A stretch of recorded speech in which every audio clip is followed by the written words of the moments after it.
देखिए हम लोग यहाँ पे जो बात करेंगे वो न्यूटन के गति के नियमों की बात करेंगे। इससे पहले हमने बल के बारे में बात कर ली थी कि बल क्या होता है। अब हम लोगों का जो टॉपिक आया है वो है न्यूटन के गति के नियम। जो न्यूटन थे उन्होंने गैलीलियो के बाद अपनी बात कही। तो एक साइंटिस्ट थे गैलीलियो। आपको बता दें दुनिया में पहली बार जो टेलीस्कोप बनी है, यानी कि आपके जो आकाश में तारे वगैरह आप देख लेते हो दूर से, उसमें वो जो दूरदर्शी है जैसे टेलीस्कोप कहते हैं, वो हमारे गैलीलियो साहब ने ही बनाई थी। और सबसे पहली बार किसी ने पोप यानी कि पादरियों के अगेंस्ट में खड़े होकर कह दिया कि हमारी धरती जो है वो सूरज का चक्कर लगाती है। इससे पहले हमारे धार्मिक लोग जो थे वो ये मानते थे, क्या मानते थे कि सूरज धरती का चक्कर लगाता है, जिसकी वजह से बेचारे गैलीलियो साहब को बड़ा कष्ट सहना पड़े। इन्हें जेल में डाल दिया गया और जेल में बैठ के इन्होंने अपनी बहुत सारी किताबें लिखी। ठीक है, बहुत सारी बातें इन्होंने जेल में करी। गैलीलियो साहब कौन थे जिन्होंने शुरुआत करी? इन्होंने देखा क्या, गैलीलियो ने देखा कि अगर हम एक इंक्लाइंड प्लेन ले लें, एक ऐसा प्लेन ले लें जो कैसा हो, इंक्लाइंड हो, यानी कि थोड़ा सा ऐसा, इसके ऊपर अलग अलग बॉल्स, कोई हल्की कोई भारी बॉल्स रखी, ये बॉल्स देखा कि लुढ़कने लगी। लेकिन अगर यही प्लेन सीधा हो तो ये बॉल लुढ़कती नहीं। इसका मतलब है किसी वस्तु को चलाने के लिए हमें बाहर से बल की आवश्यकता होती है। कोई भी वस्तु अगर चल रही है उसको चलने के लिए बाहर से एक बल चाहिए होगा। वही चीज यहाँ से इन्होंने पकड़ी और हर किसी में अलग अलग तरीके से मोशन को देखा। उन्हीं सारी चीजों को आगे न्यूटन ने स्टडी किया और उसको आगे बढ़ाया और बढ़ा के जितने भी नियम बनाए उनको 3 पार्ट में कंपाइल कर दिया, जो आज भी हमारे चल रहे हैं। पूरी भौतिकी यानी फिजिक्स इसी के ऊपर टिकी हुई है। आधे से ज्यादा चीजें इसी नियमों से ही चल रही है। ठीक है, प्रकृति में भी ये नियम बिल्कुल काम कर रहे हैं। अभी भी आप देखेंगे तो ये नियम चल रहे हैं। अभी हम इसका उदाहरण भी बताएंगे। तो न्यूटन साहब ने इन नियमों को सन 1686 में अपनी पुस्तक प्रिंसिपिया में रखा, लेखाबद्ध किया, लिखा। ठीक है, और 3 नियम दिए। कौन कौन से नियम थे? 3 नियम थे। अब नियमों को जो 3 थे उनका कोई नाम नहीं है बेसिकली अभी फिलहाल में जो हम बता रहे हैं, तब तक थोड़ी देर बाद नाम आ जाएगा। दूसरा और तीसरा, यानी गति का प्रथम नियम, गति का द्वितीय नियम और गति का ये 3 नियम थे। पहला नियम अगर न्यूटन का पूछा जाए, पहला नियम कौन सा था? तो न्यूटन का गति का पहला नियम, न्यूटन का गति का दूसरा नियम और न्यूटन की गति का तीसरा नियम। हमें इसके बारे में अभी कुछ नहीं पता कि क्या है। अब धीरे धीरे हमें जानकारी मिलना शुरू होगी जब हम बोलेंगे। तो न्यूटन का पहला गति का नियम क्या था? न्यूटन कहते हैं कि यदि कोई वस्तु विराम अवस्था में है तो तब तक विराम अवस्था में रहेगी जब तक कि उसके ऊपर कोई बाह्य बल ना लगाए, और यदि कोई वस्तु गति अवस्था में एक समान चाल से चल रही है, गति अवस्था में वो तब तक गति अवस्था में रहेगी जब तक कि उसके ऊपर कोई बाह्य बल ना लगाया जाए। यानी कि पहला नियम जड़त्व का नियम, ये जो टेंडेंसी है किसी भी वस्तु की। देखिए कोई भी वस्तु, जैसे मान लीजिए हमने चौक ली, अब हमने क्या करा, ये चौक को मेज के ऊपर ऐसे रख दिया और चले गए। 2 साल 4 साल 5 साल बाद आए, ये चौक क्या उठ के चली जाएगी यार बहुत दिन हो गया, थक गए, अब हम जा रहे हैं। ऐसा तो नहीं करती है। क्या हो रहा है, ये चौक तब तक रखी रहेगी जब तक कोई दूसरा बंदा इसका को उठाएगा नहीं, या भूकंप नहीं आ जाएगा, या तेज हवा नहीं चल जाएगी। ये चौक वहीं की वहीं रुकेगी। कब तक रुके रहेगी? जब तक कि उसके ऊपर कोई बाह्य बल नहीं लगता। अब हम इस चौक को ऐसे तिरछा कर दें तो ये चलने लगेगी और तब तक चलती रहेगी जब तक कि इसके ऊपर कोई बाह्य बल नहीं लगता, ये चलती चली जाएगी। तो सर ये एक बात नहीं समझ में, आप तो ये कह रहे हैं, हम तो क्रिकेट में देखते हैं कि क्रिकेट में किसी ने चौका मारा और जब वो जा रहा है चौका चलता चला जा रहा है, और एक टाइम पे अपने आप ही वो रुक जाता है, जाके बाउंड्री लाइन से टकराया, टकरा के उधर रुक गया। आप तो कह रहे हो कि नहीं होता, अगर हल्के से मारो तो बॉल अपने आप ही जाके थोड़ी दूर पे जाके रुक जाती है। आप तो कह रहे हो कि जब तक कोई बाह्य बल नहीं लगाओगे तब तक वो रुकेगी नहीं, वहां तो बॉल अपने आप रुक जा रही है। सर ये बात समझ नहीं आ रही है हमें, क्या न्यूटन गलत थे या आप गलत बोल रहे हैं? ये बॉल हमने यहाँ से जब बैट से मारते हैं कभी कभार तो क्या होता है, बॉल बहुत दूर चली जा रही होती है। जब जा रही है थोड़ी दूर जाके अपने आप ये बॉल रुक जाती है। देखा है आपने ये कैसे रुक गई? अगर आप कह रहे हो कि कोई वस्तु गति अवस्था में हो तब तक गति अवस्था में रहेगी जब तक उसके ऊपर कोई बाह्य बल नहीं लगेगा, तो क्या इस पे कोई बल लग रहा है? लग रहा है। वो बल है यहाँ पे इस सरफेस और इस सरफेस के बीच में लगने वाला बल, इसे कहते हैं घर्षण, फ्रिक्शन। क्या कहते हैं? घर्षण।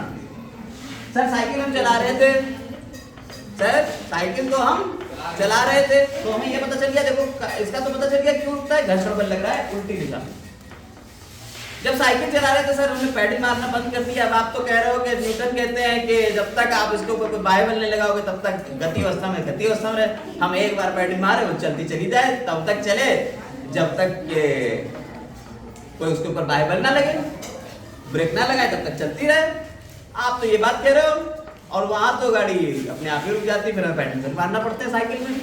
यार ये बात समझ में नहीं आ रही सर, आपकी कुछ बातें तो बिल्कुल दिमाग के ऊपर जा रही हैं कि ये साइकिल थी और साइकिल बढ़िया और ये कुछ इस तरीके से बनाए दे रहे हैं, ठीक है, इस गति लगी, हम बैठे हुए थे आराम से और ये साइकिल जो थी हमारी चल रही थी। लेकिन आप तो कह रहे हो कि तब तक चलेगी जब तक कि इसमें कोई बाह्य बल ना लगे, फिर ये रुक क्यों जाती है? पैडल मारना ही पड़ते हैं हमें, यहाँ पे पैडल लगे होते हैं, पैडल हमें मारना ही पड़ते हैं। ये चीजें से जुड़ी क्यों ऐसा कर रहे हैं? ऐसा क्यों करा जा रहा है? पैडल क्यों मार रहे हैं आप? यहाँ पे भी एक बल लग रहा है विपरीत दिशा में। देखिए एक घर्षण बल होता है जब दो सतहें एक दूसरे के ऊपर चलती हैं, जब दो सतहें एक दूसरे के ऊपर चलती हैं तो उन सतहों में जो सतह ऊपर किसी के ऊपर चल रही है उसको रोकने के लिए पीछे की तरफ दोनों सतहों के बीच में एक बल लगने लगता है। उस बल को क्या कहते हैं? घर्षण बल, फ्रिक्शन कहते हैं, ठीक है। और उसी फ्रिक्शन की वजह से ये बॉल रुक रही थी, ये साइकिल रुक रही थी, बाकी चीजें, और ये बल बाहर से लगता है अंदर से नहीं लगता है, इस वजह से रुक जाती है। तो आपने देखा कि कोई भी वस्तु है अगर वो रुकी हुई है वो तब तक रुकी रहेगी जब तक के ऊपर कोई उसके ऊपर कोई बाह्य बल नहीं लगेगा, और अगर वो चल रही है तो तब तक चलती रहेगी जब तक कि उसके ऊपर कोई बाह्य बल ना लगे। अब बेटा एक बात और तुम देखो, एक छोटी सी किताब हमने मेज के ऊपर रखी, ठीक है, और एक हमने 100 किलो का कोई चीज रख दी। ये किताब थी मान लो 100 ग्राम की, एक 100 ग्राम की चीज है, एक 100 किलो की चीज है। इसमें से जब आप खींचेंगे तो किस चीज को खींच पाओगे? 100 ग्राम वाले को खींच लोगे, और 100 किलो वाली खींचते ही रह जाओगे तो कैसे वो नहीं खींचेगी। इसका मतलब क्या है कि साहब छोटी चीजें चल जा रही हैं, बड़ी चीजें नहीं चल पा रही हैं, है ना। जब बाह्य बल लगा रहे हैं तो भी ये नहीं चल रही है, चलेगी जब उसके ऊपर क्रेन से खींचोगे तो चलने लगेगी। नहीं समझे बात? यानी बाह्य बल लगाने पे ये भी हो रहा है। तो आपने देखा हर वस्तु, अब जैसे तो छोटी चीजों को तो खींचा जा सकता है, छोटी वस्तु है उनमें जड़त्व कम। इसमें क्या होता है, हर वस्तु अपनी तरफ अपने आप को अपनी स्थिति में बनाए रखने का प्रयत्न कर रही है। हमने ये बात अभी तक देखी कि अगर चल रही है तो वो चलने की कोशिश करेगी, वो रुक रही है तो वो रुके रहने की कोशिश करेगी। मतलब हर वस्तु जिस अवस्था में वो अपनी अवस्था को बनाए रखने का प्रयत्न कर रही है, हमेशा यही कोशिश कर रही है कि हम जैसे हैं वैसे ही रहें। आप बिना पढ़े लिखे हैं, आप भी कोशिश यही कर रहे हैं कि क्या करें, हम भी बिना पढ़े लिखे ही रहें, लेकिन हम एक्सटर्नल फोर्स लगाते हैं, हम आपको कोशिश करते हैं कि पढ़ो, और उसमें हम कामयाब हो जाते हैं, आप पढ़ जाते हो, है ना। तो हर वस्तु यही कर रही है। न्यूटन का नियम तो यहाँ भी लग रहा है। तो पहले नियम से हमें यह पता चला कि हर वस्तु के अंदर एक गुण है कि वो अपनी अवस्था को बनाए रखना चाह रही है। उसी गुण को हम क्या कहते हैं? जड़त्व कहते हैं। उसे क्या कहते हैं? इनर्शिया, जड़त्व कहते हैं। तो किसी वस्तु की वह प्रवृत्ति जिसमें वह स्वतः अपनी विराम अथवा गति अवस्था को नहीं बदलती, जड़त्व कहलाता है। अब जड़त्व दो तरीके का है। अगर कोई चीज रुकी हुई है तो विराम का जड़त्व, वो अपनी विराम अवस्था को बनाए रखेगी। वो प्रवृत्ति जिसमें वो अपनी विराम अवस्था को बनाए रखेगी, विराम का जड़त्व कहलाएगा। वो प्रवृत्ति जिसमें वो अपनी गति अवस्था को बनाए रखेगी, गति का जड़त्व कहलाएगा। समझ में आई बात या नहीं? कोई दिक्कत? तो पहला नियम हमारा जड़त्व का नियम भी है भाई साहब, नाम आ गया। अभी तक क्या था? न्यूटन का पहला नियम था। अब हमें बाद में ये पता चल गया कि न्यूटन के पहले नियम को हम जड़त्व का नियम भी कहते हैं। अब आज हमारा पहले ही नियम चलेगा और इसी में बातें होंगी लंबी लंबी। तो जो जड़त्व होता है उसके क्या क्या काम होते हैं, जड़त्व के काम होते हैं। आइए देखें, आप लोग दैनिक जीवन में इसके बहुत सारे काम करते हो। आप लोगों अच्छा ये बताओ, जब चादर के ऊपर धूल वगैरह लगी होती है, चादर पे धूल लगी हुई होती है, कैसे उसे हटाते हो? चादर को झटक देते हो, है ना? जब झटकते हैं तो धूल अलग निकल जाती है, चादर चाहे साफ हो जाती है ना? क्या होता है? अच्छा, कभी आपने कोई हल्का पेड़ हो, ठीक है, और उसके ऊपर जैसे अंगूर वगैरह लगे हैं या आम लगा हुआ है, और आम का पेड़ जरा सा कैसा हो, ज्यादा मोटा ना हो, थोड़ा पतला हो, आम लगे हुए, बंदर आके पेड़ हिलाते हैं, आम नीचे गिर जाता है। देखा है? यार ये आम नीचे गिर गया, पेड़ हिलाने से आम नीचे आ गया, है ना? ऐसे ही अमरूद हिलाओ बहुत तेजी से तो वो भी अमरूद भी नीचे गिरते हैं, पके हुए अगर हैं बिल्कुल गिर जाते हैं। यार समझ में नहीं आ रहा ये हो क्या रहा है। ऐसे ही क्या होता है कि आपने ग्लास लिया, ठीक है, एक ग्लास लिया और इस ग्लास के ऊपर आपने कार्डबोर्ड का लगा के पत्ता रख दिया, ठीक, उसके ऊपर आपने क्या करा, एक कॉइन रख दिया, सिक्का रख दिया। अब तेजी से इसको जब हटाते हो तो ये सिक्का जो है नीचे गिर जाता है। जबकि हटाओ तो भाई ये तो इसके साथ में सिक्का उधर जाना चाहिए, लेकिन सिक्का नीचे गिर जाता है। ऐसे ही आप लोगों ने कुछ जादू देखा होगा, वो वाला लोग करते हैं, क्या करते हैं, कैसे ही मेज के ऊपर शीशे के गिलास लगा दिए, खूब ढेर सारे, एक के ऊपर एक शीशे के गिलास लगा दिए, और यहाँ जो चादर थी मेज की, चादर खींची तो गिलास बिल्कुल वैसे ही रहते, चादर निकल आती है। देखा है? यार ये समझ नहीं आ रहा ये सब वो कैसे रहा है ना?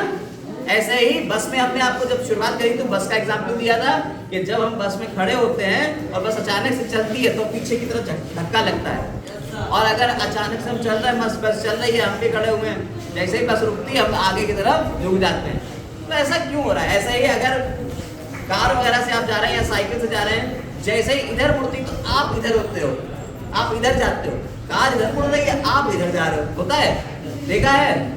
यार ये समझ नहीं आ रहा ये सब हो कैसे रहा है। इसी का जवाब मिलेगा आपको गति के पहले नियम में, और वो है जड़त्व। जड़त्व जो होता है वो ये काम कर रहा है। हमने क्या कहा, गति का पहला नियम क्या है? यदि कोई वस्तु विराम अवस्था में है तो वो तब तक विराम अवस्था में रहेगी जब तक कि उसके ऊपर कोई बाह्य बल ना लगाया जाए, और यदि कोई वस्तु गति अवस्था में है तो वो तब तक गति अवस्था में रहेगी जब तक कि उसके ऊपर कोई बाह्य बल ना लगाया जाए। यही बात थी। और जड़त्व क्या है? जड़त्व उसी वस्तु की ये प्रवृत्ति है कि वो अपनी चीज को बनाए रखना चाहती है। गति अवस्था है तो गति अवस्था में, और विराम अवस्था है तो वो विराम अवस्था में बनी रहना चाहती है। वो ये चाहती है, हर वस्तु ये चाहती है। अब हम इसी बात से इन सभी चीजों के जवाब ढूंढेंगे। ये जो सिक्का यहाँ रखा हुआ है बेटा, देखिएगा, ये जो सिक्का यहाँ रखा हुआ है, इसके नीचे जो हमने बोर्ड लगाया, जब इस बोर्ड को झटके से खींचते हैं तो क्या होता है, ये सिक्का कहता है नहीं मैं तो विराम अवस्था में, मेरे ऊपर थोड़ी बल लगाया तुमने, मैं तो यहीं रहूंगा। और जब उसके नीचे से जमीन हट गई, अब वो क्या करेगा? अब तो वो नीचे जाएगा ही। इस वजह से ये इस क्लास में गिर गया। समझ में आई?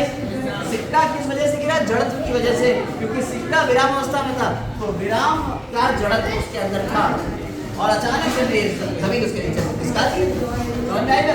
बिल्कुल ऐसा ही ये जो गिलास रखे हुए थे, गिलास के नीचे का कपड़ा अचानक से खींचा, और गिलास तो अभी विराम अवस्था में ही थे, तो वो जड़त्व के कारण विराम अवस्था में ही रहेंगे, इसलिए वो नीचे आ जाते हैं, कपड़ा खिंच जाता है अचानक से। ऐसे ही जब हम कार को या बस को पकड़े हुए खड़े हुए थे, तो जैसे ही बस रुकी, हम तो बस के साथ जुड़े हुए थे ना, हमारे पैर तो जुड़े हुए थे, तो पैर तो जुड़े हुए थे, बस की सरफेस से जुड़े हुए थे, पैर तो रुक गए, लेकिन हमारा ऊपर वाला शरीर जो था वो तो अभी चल रहा था, उसे तो ये लग रहा था हम चल रहे हैं, वो गति अवस्था में बना रह गया, तो वो आगे की तरफ हमें धक्का दे देता। समझ में आई बात या नहीं? ऐसे ही जब हम खड़े होते हैं बस के अंदर, तो क्या होता है, हमारे पैर तो बस से जुड़े हुए हैं, लेकिन अचानक से बस चलती है तो क्या होता है, हमारे पैर जो हैं वो आगे की तरफ चल देते हैं, हमारा शरीर ऊपर वाला होता है, हम तो भी रुके हुए हैं, वो पीछे आ जाता है, इसीलिए पीछे की तरफ हमारा धक्का लगता है। समझ में आई? ऐसे ही कार जब मुड़ती है तो कार क्या होती है, कार में जब हम बैठे होते हैं तो हमारा नीचे का शरीर जो है वो कार से चिपका हुआ है, लेकिन ऊपर का शरीर तो कार से जुड़ा नहीं है। तो क्या होता है, कार जब मुड़ी तो नीचे वाला शरीर तो उधर मुड़ गया, ऊपर वाला शरीर क्या कह रहा है, हम तो जड़त्व के कारण अभी विरामावस्था में ही है, वो इधर ही रह जाता है। कार इधर चली गई तो आपको लगता है कि आप इधर जा रहे हो, कार इधर जा रही है, आप तो वहीं रुके थे, इसलिए आपका चक्कर होती है, खिड़की लग जाती है सर से। समझ में आई बात या नहीं? सारी बातें समझ में आई? बेटा तुम्हें चाहिए थी रानी। कौन चाहिए? इसमें कैरम बोर्ड में जो लाल वाली बोर्ड होती है उसे हम लोग रानी कह देते हैं। तो आपको रानी चाहिए थी और रानी थी नीचे, उसके ऊपर रखी हुई थी बाकी बोर्ड। तो आप जब स्ट्राइकर नीचे से मारते हो, वो नीचे वाली निकलती है, ऊपर वाली सब नीचे आके बैठ जाती है, क्या सारी गिर जाती हैं? जब तेज मारते हो तो क्या होता है? सिर्फ नीचे वाली बोर्ड निकलती है, ऊपर वाली सारी वही रहती है। क्यों? सिर्फ नीचे वाली में फोर्स लगा, ऊपर वाली तो जड़त्व के कारण नीचे आके बैठ गई। समझ में आई बात या नहीं? इस वजह से ऐसा सब हो रहा है। अब आप लोगों का काम है कि इसके अलावा और कहीं कुछ हो तो बताइए। एक और जगह है, हथौड़ा देखा है? हथौड़ा, हथौड़ा देखा है? ये हथौड़ा जब ढीला हो जाता है तो ऊपर से हम लोग हथौड़े को नीचे ऐसे ऐसे ठोकते हैं, वो ऊपर से अपने आप नीचे आ जाता है। अबे हथौड़ा ढीला हुआ था तो हमें ऊपर मारना चाहिए था ना, हम तो हत्थे को जमीन से मार रहे हैं, वो हथौड़ा अपने आप सही हो जाता है। क्यों होता है ऐसा? ऐसा इसलिए होता है कि ऊपर जो लोहा लगा हुआ था और जो हमारा हत्था था, जो लोहा था वो तो विरामावस्था में था, हत्थे को हमने ठोक दिया नीचे, वो बेचारा जड़त्व के कारण वहीं रुका रह गया। तो क्या हुआ? वो नीचे उसमें घुस गया। समझ में आई बात या नहीं? कोई दिक्कत इसमें? जब हत्थे को ऊपर से नीचे ला रहे हैं तो ऊपर वाला भी और नीचे वाला दोनों गति अवस्था में आ गए। जैसे ही ये नीचे रुका, ऊपर वाला तो अभी गति अवस्था में, वो नीचे और फंस गया, इसलिए वो डूब जाता है। समझ में आ गया? किसी को कोई दिक्कत? जड़त्व समझ में आ गया? पहला नियम समझ में आ गया?